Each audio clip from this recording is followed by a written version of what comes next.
Sveiki visi, Sveiki visi su jumis Nina Sol. ir aš Rėjus. Šiandieną Rėjų pasodinau į karštą sofą, nes atėjo impulsas padaryti podcastą būtent su juo. Paklausinėti jo apie tam tikrus aspektus ir būtent apie kelis pagrindinius aspektus. Pinigus ir dvasingumą, pinigų energiją ir dvasingumą. Tai pradedame pokalbį ir nepamirškite dalintis, jeigu jis jums rezonuoja. Tai ką, Rėjau, kaip jautiesi? Savo vietoj, visiškai savo vietoj jaučiuosi. Tai taip nebesijaus. Tai pradėsim šį pokalbį. Klausimų tu nežinai, aš juos susirašiau ir tu nežinai, ko aš tavęs klausiu, todėl šis pokalbis ultra įdomus ir man pačiai. Pradedame. Pirmas klausimas. Pasiruošęs? Taip. Taigi, pirmas klausimas yra apie tai. Kas tau yra pinigai?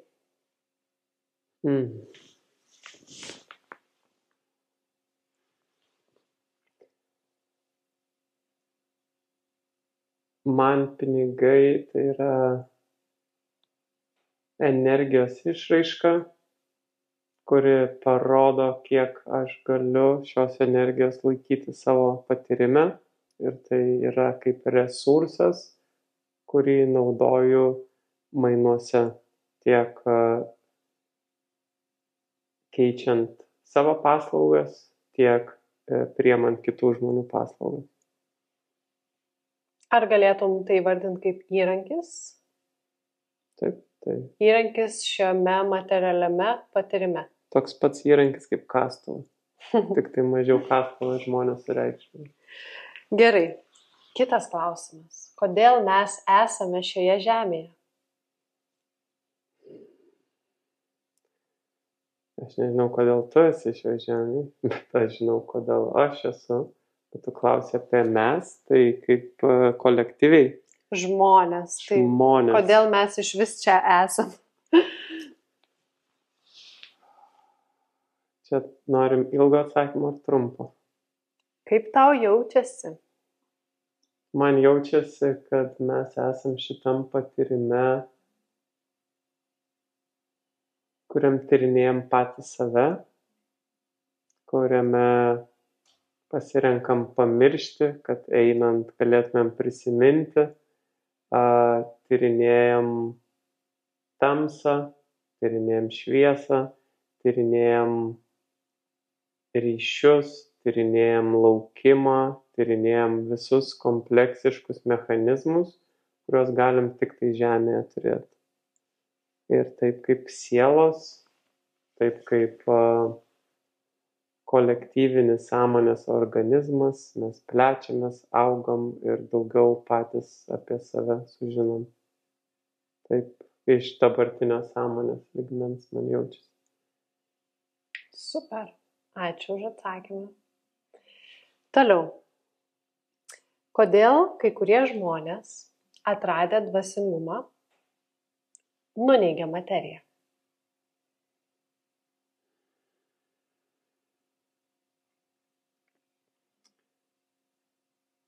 Iš vienos pusės tai kolektyvinė programa, kad žmonės negalėtų pilnai įeiti į savo galią ir išskleisti savo potencialo. Tai įdėta toks algoritmas, kuris dar nusuka, net jau kai žmogus atranda dvasingumą, atranda, kad čia slypi dalykai, kurie padės jam naviguoti. Ir tada dar vienas pagalys į ratus, kuris atskiria dvasingumą nuo materijos. Ir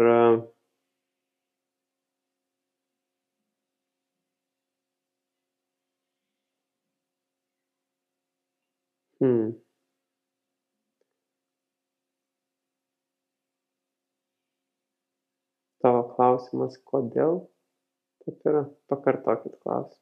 Taip, kodėl kai kurie žmonės atradę dvasingumą tiesiog nuneigia materiją, kad tai yra blogai, kad tai yra tuštybė, kad tai yra puikybė, kad, žodžiu, reikia atsiskirti kažkur gamtoj, gyventi kaip hipiui, nieko neturėti, tada tai esu tikrai dvasingas. Laužiukas, mėnulis, gamta ir visa kita užneigta. Kas yra kaip ir labai gražu ryšys su gamta, bet vat, kodėl išaukštinamas tas toksai atsisakymas turto, materijos ir finansų? Tai ačiū. Kaip ir minėjau, tai yra įrašytas algoritmas asketizmo ir jisai vietoj to, kad atvestų senais laikais, kol kolektyvinė sąmonė buvo labai primityviam lygiai, tai veikia. Tai iš tikrųjų veikia. Atsisakymas materijos ir tik taip galėjo žmogus eiti pilnai į save. Bet mūsų sąmonė paaugo nežmoniškai daug. Ir viskas labai gražiai ir organiškai pasikeitė. Dabar mes atėjome į tą amžių, į tą patyrimą, kur dvasingumas turi būti įžemintas ir sujungtas su materija. Tiek, kiek materialiam pasaulyje aš leidžiu savo atsiverti, kurti, tai man parodo ir tai geriausias veidrodis, kiek aš esu integravęs Dievo savy. Ir kaip manai, kodėl tie žmonės, kurie yra stipriai įsiplėtę materijoje, dažniausiai būna užneigę dvasingumą? Irgi toks priešingas polius.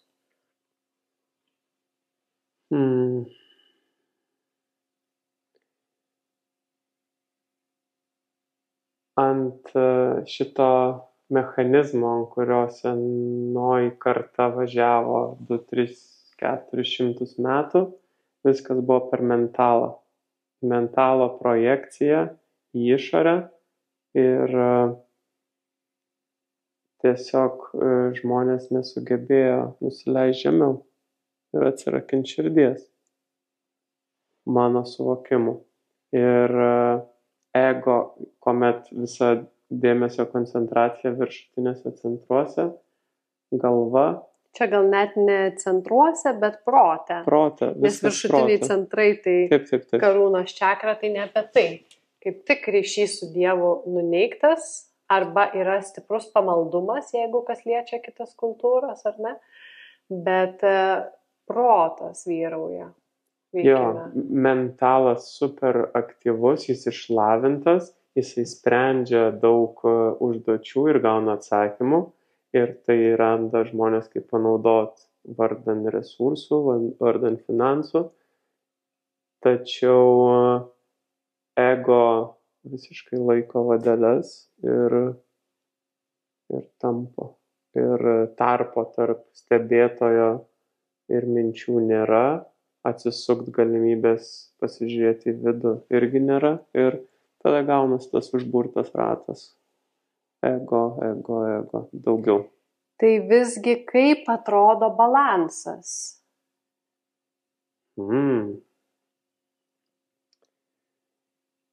Balansas man atrodo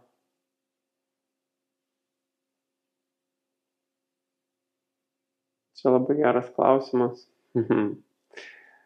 Balansas tarp materijos ir dvasingumo. Balansas yra tuomet, kai aš esu už ego šitų sluoksnių, kai aš išsiaiškinau ir atsirakinau, kas aš iš tikrųjų esu. Ir kuomet aš stoviu savo misijoje, kuomet aš stoviu savo rogėse ir žinodamas savo vertę, būdamas visiškai meiliai savo, tai pažinęs per save, aš galiu tai replikuoti ir ryšyje su išore.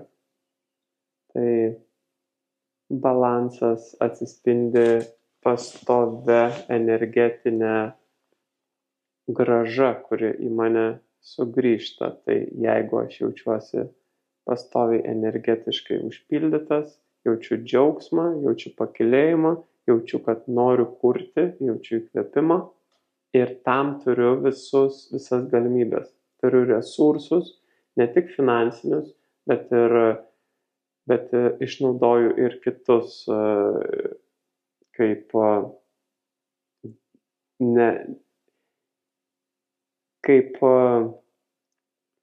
to, ko protas negali pats sukurti.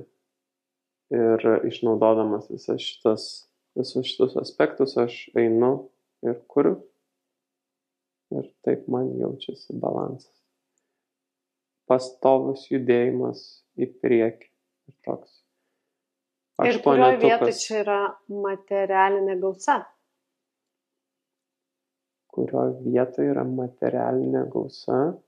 Tai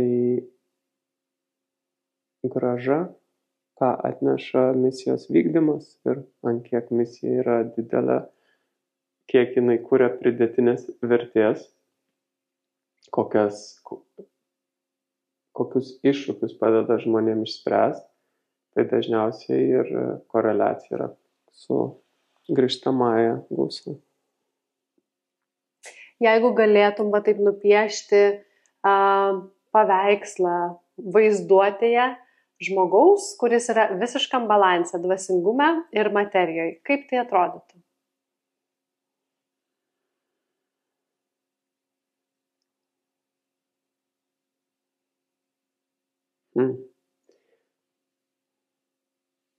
Skelčiau paveikslą į 2 dalis. Apatinė paveikslo dalis atrodytų žemė, kaip medžio šaknis,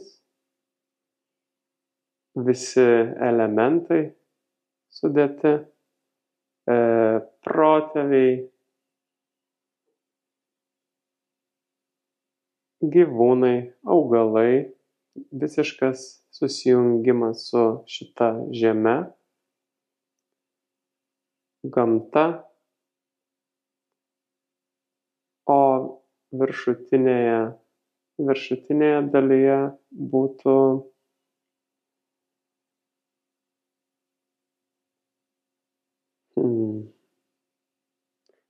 viskas, ką geriausia galima patirti žemėje.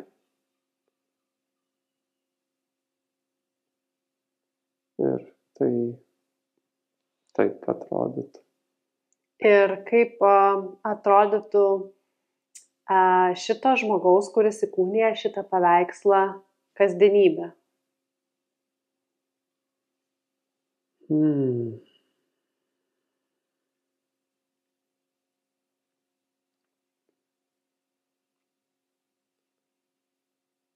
Priklausytų nuo šito žmogaus įsitikinimų sistemos ir kiek jis įsivaizduoja, kad ir tiki, ir žino, kad jam reikia daryti, norint, kad turėtų. Tačiau rytas, jeigu aš paralelę brėžčiau tarp to žmogaus, apie kurį šnekam, ir savęs, tai aš matyčiau, jog rytas prasideda su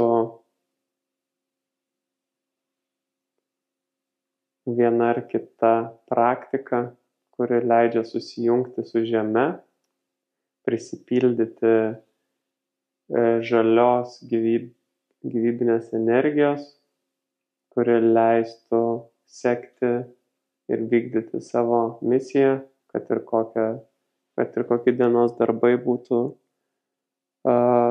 priešaky. Tuomet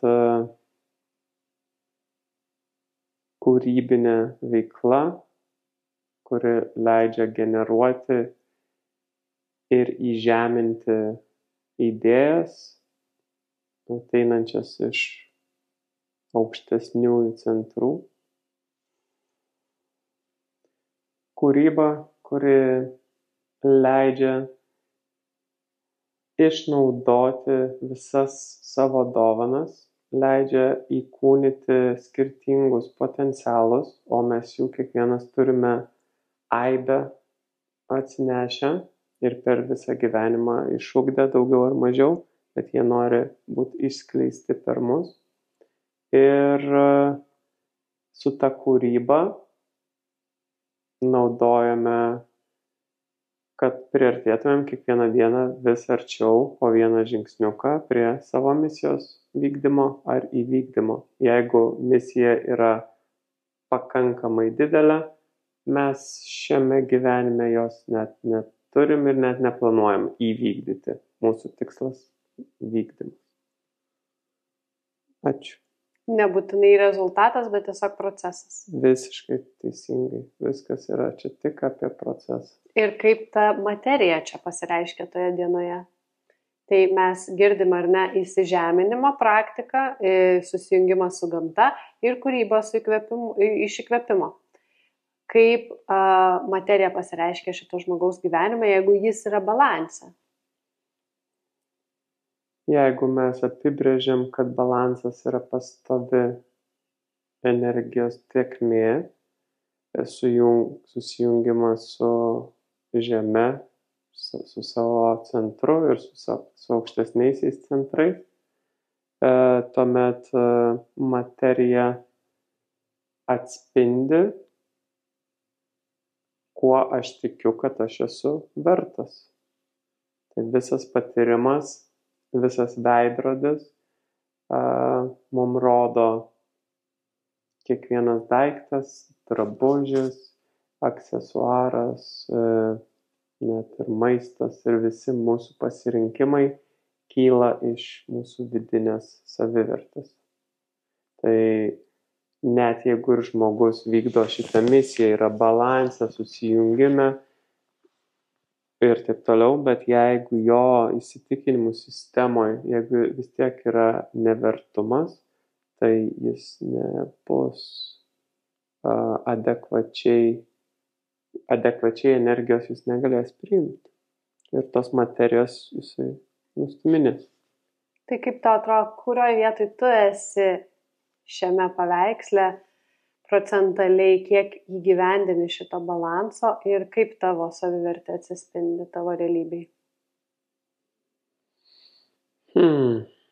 Po šiandieninės tavo vizijos galima smarkiai nusileisti ant žemės, nes visada galima į viršų smarkiai lipti. Ir čia tikriausiai, ką tu man papasakojai, tai buvo 10 ar 100 kartų stipresnis realybės variantas negu šis.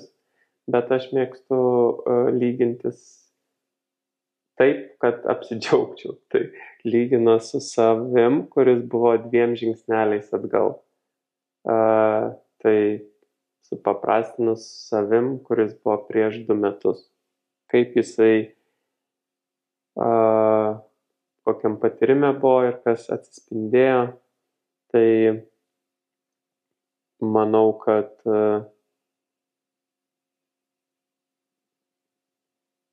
pažanga yra padaryta procentaliai, jeigu reiktų įdėti,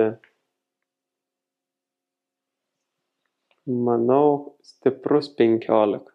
O kaip apie tą balansą? Apie balansą. Dvasingumo ir materijos.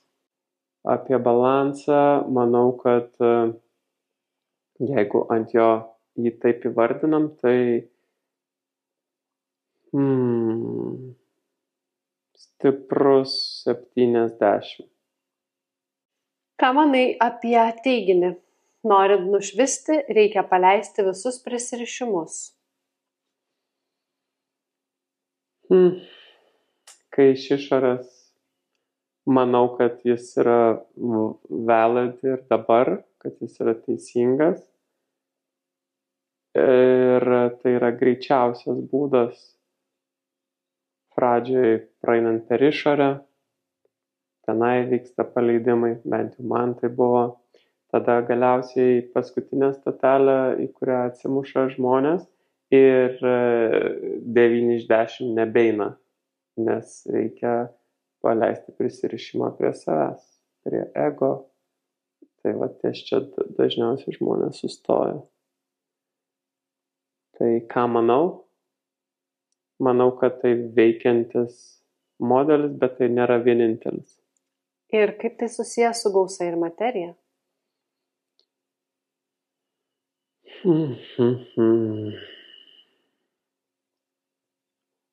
Ar tai reiškia, patikslinsiu klausimą, kad norint nušvisti ir paleisti prisirišimus, tai reiškia, kad turiu gyventi oloj ir medituoti, valgant ryžius.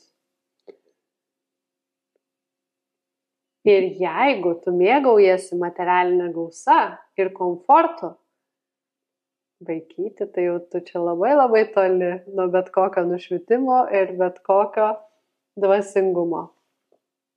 Labai geras klausimas, bet jam nėra tokio paprasto atsakymo. Viskas priklauso nuo sąmonės lygio ir kaip žmogus, su kokia priešistorė jis atėjo. Tai kiekvienam būtų labai labai skirtingas atsakymas. Ir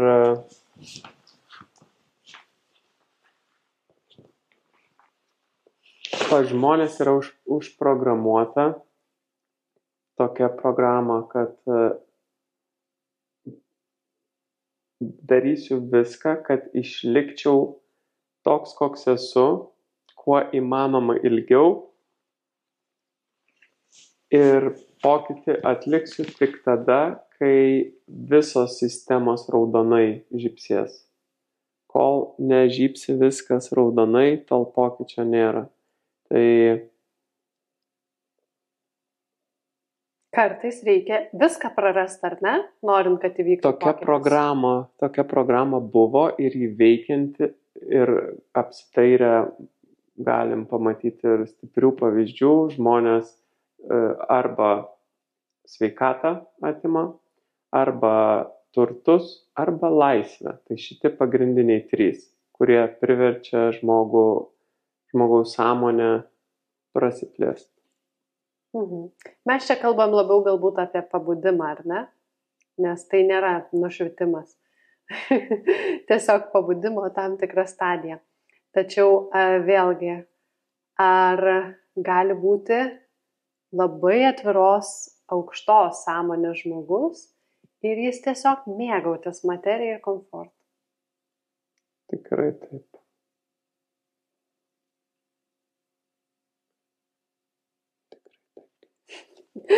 Gerai. Kaip manai, kodėl tu trigerini tiek daug žmonių?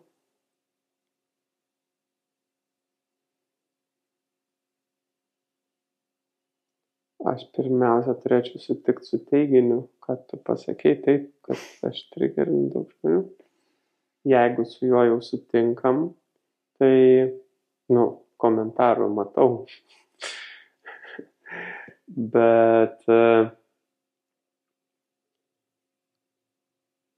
kas vyksta pasąmoniniam lygmenį ir dažniausiai tie žmonės nebūtinai visi nesąmoningi, yra ir sąmoningų žmonių, sąmoningų, bet jie mato savęs atspindi manyje ir mato dažniausiai tas versijas savo, kurių nenori priimti. Ir tai nebūtinai yra blogos versijos, tai kartais yra ir geros versijos, bet jos taip užspaustos, užneigtos. Ir kažkaip mano energija, mano būtis pradeda žmonėms šitą kelt, esu pastebėjęs.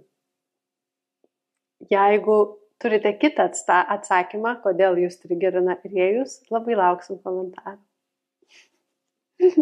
Kaip tu sugalvojai šitą naujausią savo programą 8X? Apie ką jį yra?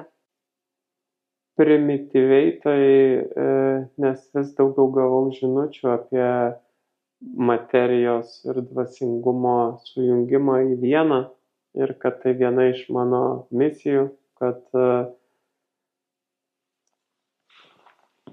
parodyčiau žmonėm pradžiai su savo pavyzdžiu, kad dvasingas žmogus nėra biednas žmogus, nėra nustūmęs materijos kokybės ir gausos į šoną ir sujungiant viską, per ką pats ėjau, sujungiant su visom žiniom, praktikom, man tai kelia įkvėpimą padėti žmonėm ne tik eiti per įsitikinimus, per blokus, per visą tai, kas yra neapčiuopiama, bet pajutau kvietimą padėti žmonėm atlikti pokytį ten, kur jie galės pačiupinėti. Ir kur šitas pokytis leis jiem dar labiau išsiplėsti, leis galiausiai susikurti savo realybę platesnę, kokybiškesnę ir gausesnę. Tai ką girdžiu, kad jauti, kad tai yra tavo misijos kaip ir vienas iš aspektų padėti žmonėm grįžti į tą gausą ne per vergavimą pinigams, bet per įkvėpimą, per kažkokį balansą, apie kurį šnekėjom prieš tai, taip? Taip. Tai kuo ypatinga ši 8X programa? Taip, tai visų pirma, mes dirbsime mentaliniam lygmenį, emociniam ir energetiniam. Ir taipogi kiekvienas iš dalyvių gaus specialius įrankius, kurie padės perprogramuoti pasąmonę, susijungiant su pasąmonė, su specialiais dažniais, kurios leis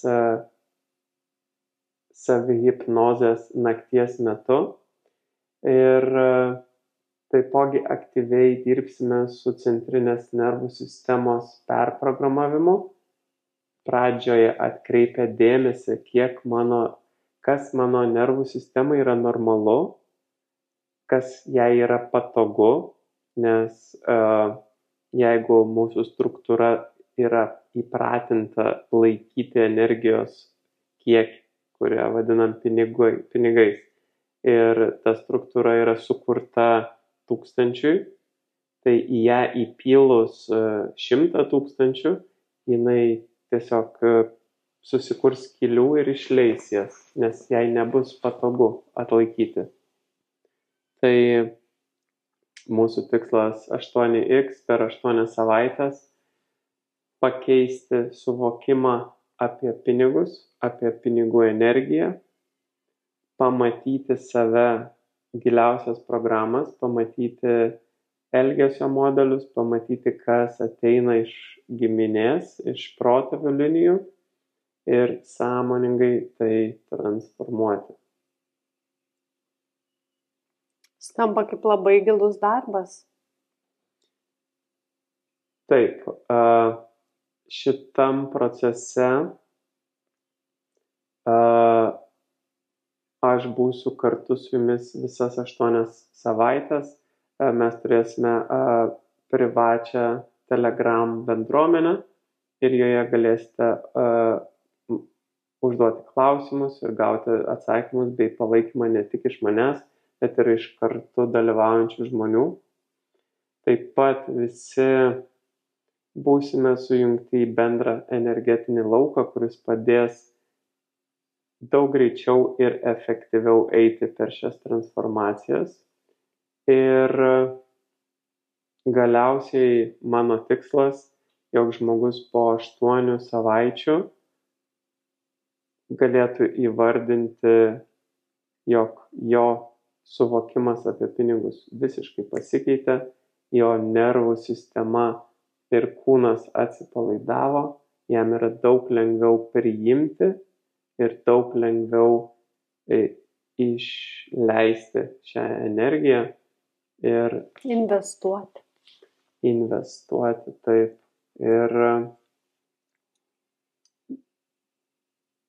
Ir šitas pokytis vidinis, ties kuriuo mes ir fokusuosimės, atneš mum kitokį atspindį, nes tai yra tiesiog rezultatas mūsų įsitikinimų sistemos ir suvokimo apie save. Tai jaučiuosi labai excited dėl visų dalyvių ir labai įdomu, kur mus nuneš šitas 8 savaitės. Ir džiaukitės, jeigu šitą video matote dar prieš 2025 metų gegužės 11 dieną, nes būtent tai yra startas šios programos. Jeigu šį video matote vėliau, galite parašyti Rėjui, galbūt pasiteiraut, galbūt galima prieiti dar prie šios programos kažkaip, bet startas yra sekmadienį, tai jeigu žiūrite prieš gegužės 11, dar turite šansą patekti į šią nuostabią programą. Jūs šansą patekti prie šios programos turėsit visada, kad ir kada žiūrit. Bet gyvai dalyvauti. Gyvai dalyvavimas. Visai kas kita. Visai kas kita. Taip. Ačiū. Ir kadangi kalbėjom apie materiją ir pinigus, tai pirmoji banga užsiregistravusi iki 11 dienos 11 valandos gali prisijungti prie šio projekto tik už 333 eurus. Labai simbolinė investicija ir man jau parodė, kad po 11 dienos investicijos kaina ir energetinė visa grąža bus verta 999. Tai sveikinam tuos, kurie žiūri dar prieš gegužės 11. Gerai, tai dabar paskutinis klausimas. Gerai. Jo dėja aš neturiu. Tikrai jis neužrašytas. O jis egzistuoja? Manau, kad egzistuoja, galbūt iš auditorijos, bet mes paklauskime tavęs. Gal tu norėtum atsakyti kažkokį klausimą? Kaip čia saktai.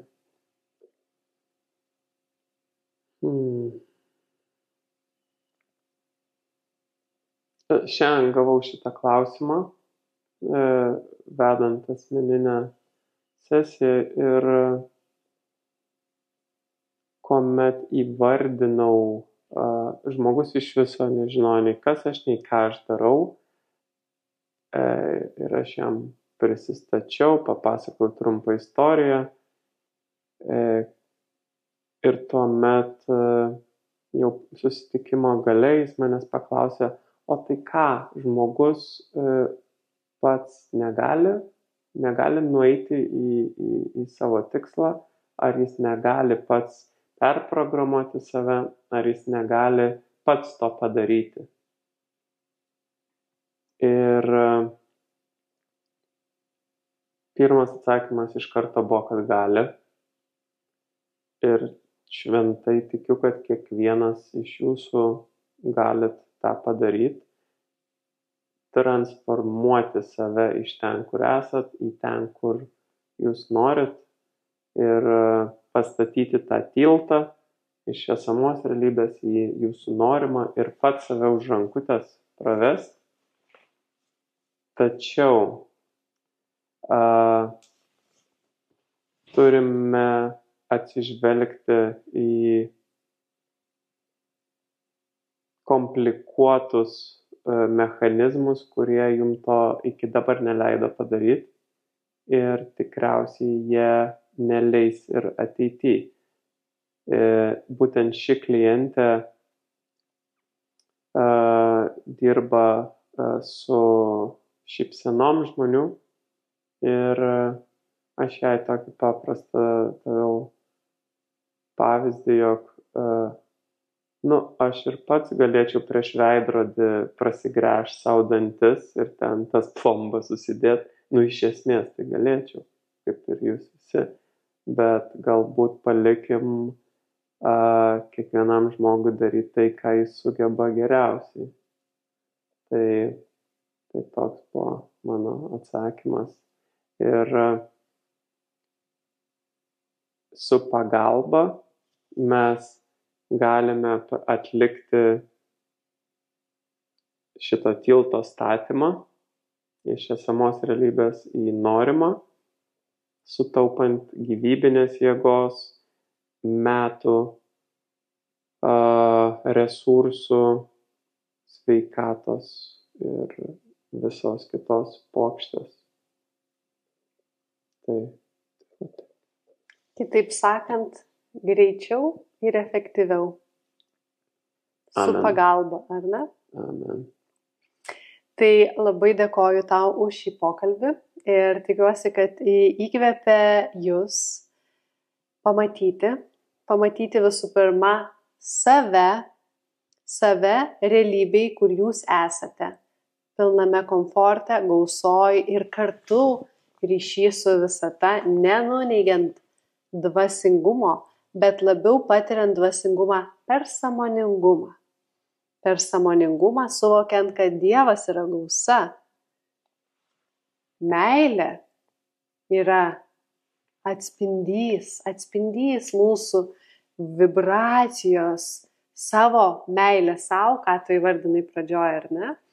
Ir mūsų realybėje jinai vibruoja. Tai labai tikiuosi, kad jūs irgi leisite savo atsiverti realybės variantui, pilnai būti balanse, ryšy su visata, gamta, materialinė gausa, meilė savo. Ačiū tau šį pokalbį ir sėkmės visiems.